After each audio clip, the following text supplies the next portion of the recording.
Unimar Radio y Televisión presenta el siguiente programa.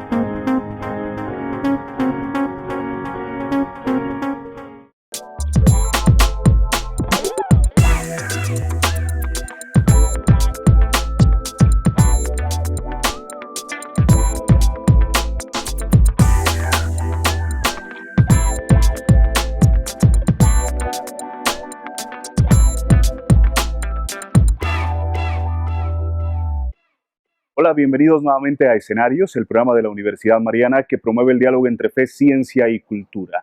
En el marco del primer Congreso de Ciencias Ambientales, este Congreso regional que organizó la Facultad de Ingeniería, hemos invitado a la doctora Angélica Chavarría. Ella es directora de la Corporación Escuela del Sur, que trabaja tanto en el sur de Chile como en el sur de Colombia, como ella misma nos lo va a contar. Pues, doctora, bienvenida a nuestro programa. Qué gusto tenerla presente. Muchísimas gracias. Gracias por la invitación. Bien, ¿qué se trató en este congreso, doctora? ¿Cuáles fueron sus principales, ideas, propuestas que trajo a compartir con los estudiantes, con la comunidad universitaria e interesados en general en el tema? Bueno, este es un congreso muy importante a nivel regional, ¿cierto? Porque plantea una reflexión en torno a las ciencias ambientales. Entonces, cuando me invitaron, les propuse hacer una reflexión alrededor de uno de los conceptos que es un pilar fundamental tanto en gestión pública, como en promoción del desarrollo, como en el trabajo a nivel sociocultural hoy día en ciencias ambientales, que es el concepto de sustentabilidad. Entonces, la ponencia que compartimos esta mañana decía relación con mirar la evolución de este concepto en el tiempo, las distintas características y situaciones que han nutrido la posibilidad de que hoy hablemos de una manera mucho más cotidiana del tema ambiental y de la sustentabilidad como tal. Y en adelante también los grandes desafíos que tenemos al respecto para que dejen de ser muchas veces solo conceptos teóricos y se transformen en prácticas cotidianas, en nuevas maneras de relacionarnos como comunidades, como seres humanos y también con los recursos de la naturaleza que están a nuestra disposición. Usted está trabajando también en la maestría en desarrollo sostenible, es candidata en esta maestría. ¿Qué está tratando en su investigación? Bueno, el tema principal que planteé en el marco de la maestría, que ya lleva algún tiempo de trabajo, es precisamente los nudos de sustentabilidad local. Allí la pregunta que nos motivó fue mirar, bueno, a nivel local, comunitario, de las pequeñas localidades, pensemos en la división político-administrativa de Colombia, lo que podría ser la sustentabilidad o el desarrollo sustentable para una vereda, en los lugares más cercanos a la vida de la gente. Entonces, esta investigación está queriendo conocer cuáles son esos puntos críticos que deberíamos tocar para poder avanzar de manera más sustantiva, ¿no? De manera más ambiciosa también, no solo desde las declaraciones políticas que se hacen cuando se formula un plan de desarrollo o distintos instrumentos de planeación y de articulación y de gestión, sino también desde el quehacer más cercano a la comunidad en sus organizaciones, en el colegio, ¿cierto? En el vivir cotidiano de la gente. Doctora, expliquemos en términos sencillos qué es la sostenibilidad para que entendamos todos este término que a la larga se lo promueve, se lo dialoga, pero a veces poco se lo entienden. Es muy interesante que usted lo plantee porque realmente coexisten muchos conceptos, ¿no? Hablamos de medio ambiente, de ecología, hablamos de recursos naturales, hablamos de sostenibilidad y hablamos de sustentabilidad y muchas veces esta vorágine de ideas nos confunde, ¿sí? Lo interesante de fondo, bueno, vamos a hacer una primera claridad. En Latinoamérica se utiliza muchísimo más el concepto de sustentabilidad, ¿sí? Porque hay una reflexión que tiene más que ver con la raíz de la palabra en sí que con el contenido, ¿sí? Muchas veces esto es lo que nos encontramos en los distintos discursos y en los escritos, en la literatura que estamos produciendo, pero sobre todo en los procesos organizacionales que se conducen en los distintos países latinoamericanos. Entonces, la sustentabilidad hace relación a un proceso sustentado desde abajo. Entonces, es como cuando hablamos del sustento de la familia, ¿sí? Lo que yo necesito para proveer, pero surge desde mis posibilidades.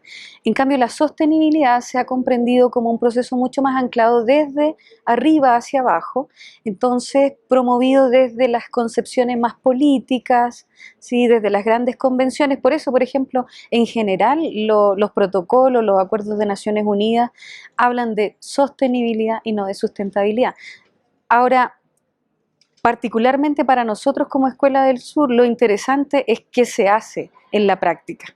Lo interesante aquí es que el concepto de sustentabilidad que utilizamos más en el sur, peguémonos de eso, nos permite abordar al menos 3 pilares del desarrollo, ¿ya? No solo pensar el desarrollo desde la perspectiva de lo económico, sino que también pegarle a ello una necesaria preocupación por la base de los recursos naturales que proveen y donde nos desenvolvemos como humanidad, ¿cierto?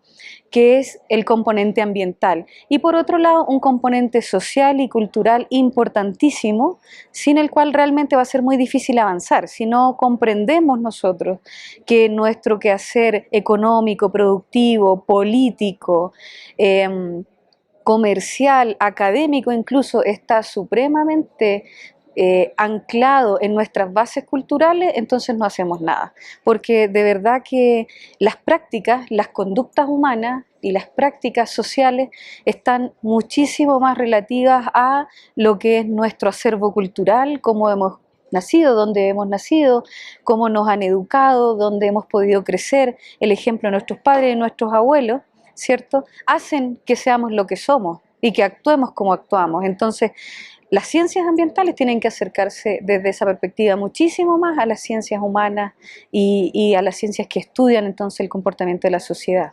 En los acercamientos que han hecho, por ejemplo, ustedes en el trabajo con la escuela y desde el punto de vista de la sustentabilidad, ¿qué se puede encontrar? ¿Qué realidades son más susceptibles? ¿Qué hay de vulnerabilidad en nuestras poblaciones que no nos permiten un desarrollo integral?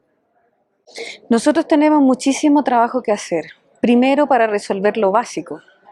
Es decir, no podríamos sentarnos aquí alegremente a conversar de conceptos teóricos sin reconocer que las comunidades hoy día no tienen agua potable, que las comunidades a 25 minutos o 30 minutos de las capitales departamentales, en el caso de Colombia y de muchos de nuestros países, hoy día no tienen acceso a energía eléctrica, hoy día no tienen acceso a comunicación. Es decir, hay que tener muy claro socialmente que la realidad que vivimos a nivel urbano es muy distinta que una realidad rural y de una dispersión. Si mencionamos, por ejemplo, en Colombia los departamentos amazónicos y pensamos un poquito en ellos y miramos en el mapa que no tienen carreteras, ¿cierto? Nos vamos a dar cuenta que probablemente esta conversación, si la planteamos en esos esquemas sociales, no tendría quizá ningún sentido. Hoy día necesitamos hablar de desarrollo y de sostenibilidad del desarrollo o de desarrollo sostenible desde la vida de la comunidad. Entonces, esto implica revisar nuestras prácticas económico-productivas, pero también revisar nuestras relaciones humanas, nuestra estructura social, los niveles de convivencia que tenemos. Hoy día lo decíamos en la reflexión en el Congreso y yo insistiría muchísimo en esto. Hoy día no podemos hablar de sustentabilidad del desarrollo en Colombia sin pensar en el eje de construcción de paz. La Corporación Escuela del Sur, ¿en qué proyectos específicos está trabajando tanto en el sur de Colombia como en el sur de Chile? Y me decía que había otra región también en Colombia. ¿Qué hacen presencia ustedes? La Corporación Escuela del Sur es un esfuerzo de varios profesionales nariñenses, particularmente motivados por un impulso del docente Luis Alberto Bando, recientemente fallecido, docente también de varios espacios de la Universidad Mariana y de la Universidad de Nariño, acá particularmente, con una invitación a algunos profesionales del sur de Chile. En mi caso, yo vengo de la región de la Araucanía. La capital de esta región es Temuco, es donde arranca la Patagonia chilena. Entonces, esa confluencia de sures nos hizo denominarle a esta corporación Escuela del Sur. Nosotros tenemos 4 áreas de interés específico. Una de ellas tiene que ver con gestión ambiental, para mirar temas de cambio climático, temas de educación ambiental y de gestión ambiental local, sobre todo a nivel municipal. Tenemos un área de desarrollo local, donde quisiéramos aportar concretamente a mirar cómo podemos formular algunos ecoproductos o ecoservicios o potenciar esta idea a nivel de las comunidades locales. Por otro lado, un tema de desarrollo metodológico en formación para la facilitación de procesos sociales. Entonces aquí tenemos desarrollo organizacional, liderazgo, trabajo en equipo, etc. Y por último, una línea que es la que nos tiene tal vez más motivados conversando con el sur de Colombia, en este caso en Nariño, que es de intercambio de aprendizaje y gestión de conocimiento. En esa línea de intercambio de aprendizaje nosotros promovemos una movilidad estudiantil, académica y de actores de liderazgo social. Entonces tenemos un programa que es el Programa de Internado Rural Interdisciplinario PIRI. En esta oportunidad, este semestre, tenemos la participación de 2 estudiantes de la Universidad Mariana, la que ha sido una participación muy interesante porque son estudiantes de mercadeo, que le han inyectado al equipo, que es un equipo interdisciplinario, unas disciplinas y unas acciones bastante nuevas, novedosas, que nos conectan con temas de desarrollo local. En particular, ¿qué estamos haciendo en Nariño? Estamos acompañando de la mano del Programa de Naciones Unidas para el Desarrollo, de la mano de la Universidad Mariana, la Universidad de Nariño y la Autónoma de Nariño, un proceso de desarrollo local en el corregimiento del Encano, en la Laguna de la Cocha. Interesante el trabajo. Pues, doctora Angélica Echavarría, le agradecemos mucho la atención. Vamos a seguir dialogando entonces con otro invitado que hace parte también de esta misma corporación. Muchísimas gracias a ustedes. Después de estos mensajes retornamos con este tema de las ciencias ambientales en el marco del primer congreso que se organizó a nivel regional por parte de la Facultad de Ingeniería. Ya volvemos con Telepasto, Mirada Sur.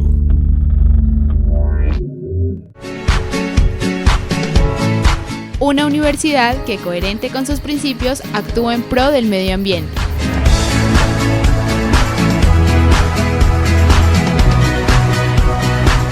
Universidad Mariana, transforma tu vida y cumple tu sueño. Inscripciones abiertas: www.umariana.edu.co. Los personajes de los diferentes ámbitos sociales, líderes académicos, regionales, nacionales e internacionales en Escenarios, bajo la conducción del periodista Felipe Andrés Criollo, un programa que propicia el diálogo entre fe, ciencia y cultura. Escenarios, domingos 5:30 de la tarde, miércoles 1:30 de la tarde y viernes 8:30 de la noche. Una producción de Unimar Televisión para Telepasto, Mirada Sur. El tiempo para tu sueño, aquí sí se cumple.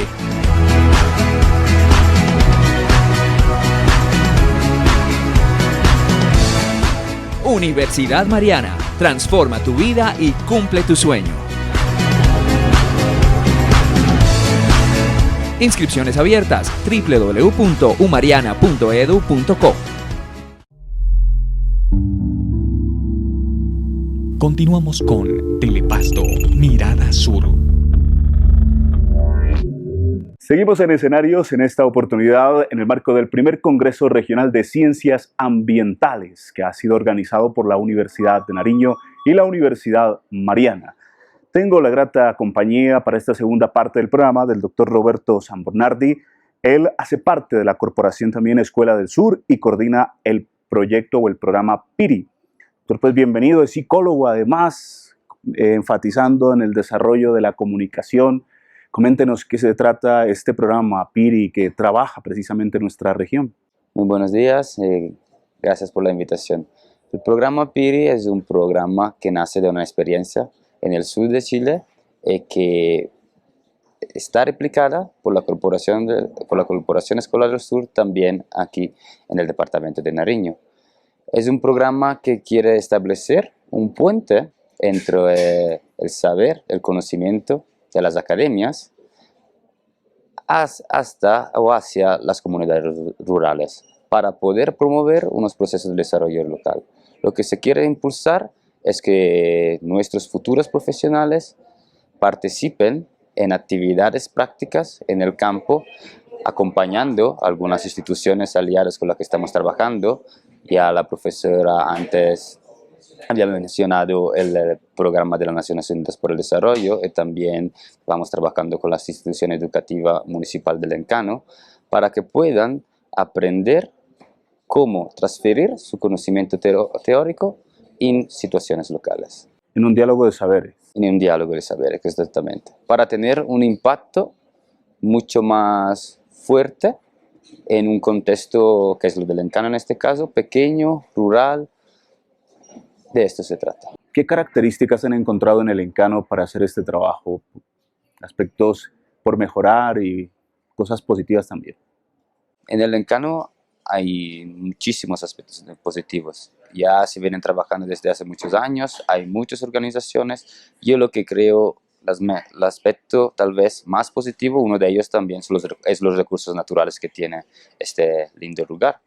Y además, con el hecho que se viene trabajando desde hace muchos años allá por la municipalidad y por otras instituciones, contamos con un territorio que todavía tiene una fuerte organización social.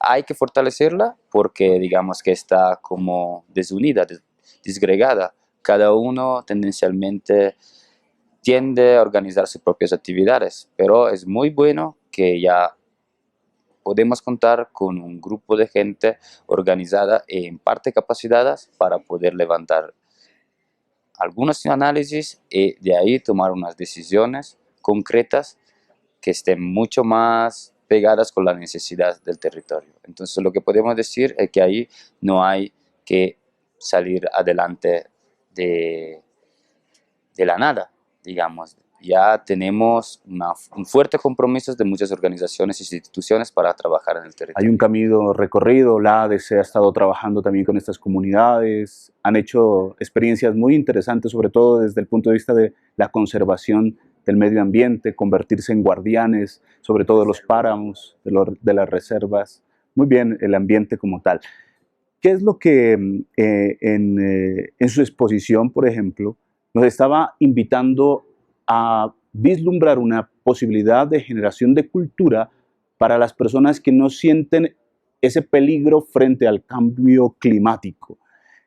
¿Por qué no nos desarrolla un poco ese tema en el sentido de qué posibilidades hay para levantar conciencia en la ciudadanía que cree que tiene el cambio climático muy lejano de su realidad?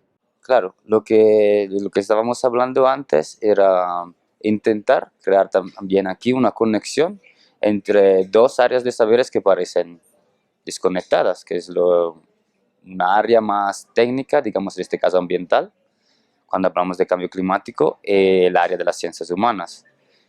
Yo creo que es fundamental, como usted nos acaba de explicar, que es crear una cultura y un conocimiento sobre estos temas si queremos impulsar unos cambios. Para poder impulsar un cambio en nuestros hábitos de consumo o en general en nuestros comportamientos, tenemos que tener claro unos conocimientos del problema, de los riesgos que nos pueden afectar y también de unas posibles soluciones, porque levantar la atención simplemente sobre las causas o posibles consecuencias podría generar un miedo en la gente sin darles herramientas prácticas para poder reaccionar a lo que le estamos planteando. Lo que yo creo que en general las ciencias humanas pueden aportar mucho del punto de vista de las estrategias comunicativas y educativas en general, en el sentido que ellas nos dicen o nos explican muchas veces algunos procesos y algunos sistemas que nos caracterizan como seres humanos. Entonces, lo que tenemos que tener en cuenta es principalmente las características de las personas con las que estamos trabajando, sus características a nivel cultural, a nivel de educación también, y a nivel de conocimiento de las temáticas que estamos enfrentando. Y ahí las ciencias humanas nos ayudarían a diseñar unas estrategias que sean o que estén planteadas de una forma mucho más personal y personalizada. Esto yo creo que sería el aporte más concreto, ayudarnos en levantar un análisis personalizada del público con lo que estamos trabajando, para que podamos diseñar unas estrategias que sean mucho más eficaces cuando intentamos transmitirle unos conocimientos o impulsar unos cambios. ¿Cómo un italiano llega a esta región a trabajar en lo que le mueve, digamos, la pasión por la psicología y el medio ambiente? En Pasto específicamente, digamos, un poco por casualidades, por razones personales. Son años que trabajo, me gustan los temas de cooperación internacional y desarrollo, llamo rural o local. Participé hace 1 año y medio más o menos en un programa que está promovido por el Ministerio de Asuntos Exteriores extranjeras de Italia, y yo desarrollé este programa en Ecuador. Hay dinámicas y casualidades me hicieron conocer la persona con la que estoy conviviendo esta experiencia. Y mi novia participó al mismo programa aquí en Pasto. Y cuando se acabó el programa, decidió seguir trabajando con la organización local que estaba apoyando en este programa, que en particular es la Asociación de Desarrollo Campesino ADC, en lo específico, que tiene digamos, un convenio, un partenariado con una ONG italiana de Turín.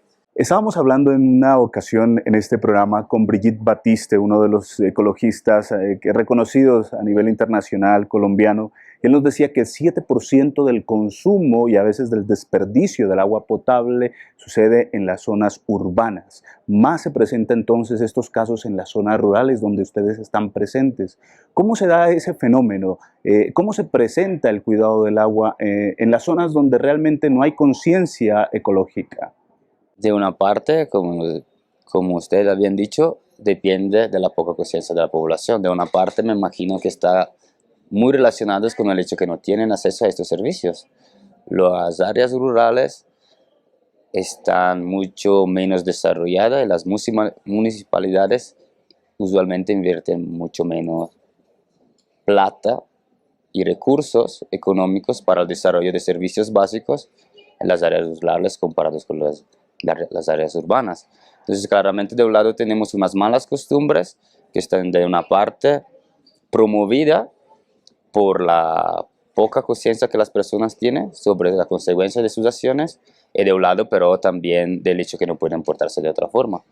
Porque si hablamos en este caso del problema del agua, en algunas verdes todavía del Encano, me parece que no hay como el sistema de alcantarillado o como de recolección de las aguas negras. Entonces, claramente, las personas tiran sus desechos o en los ríos y luego se van acumulando en la laguna.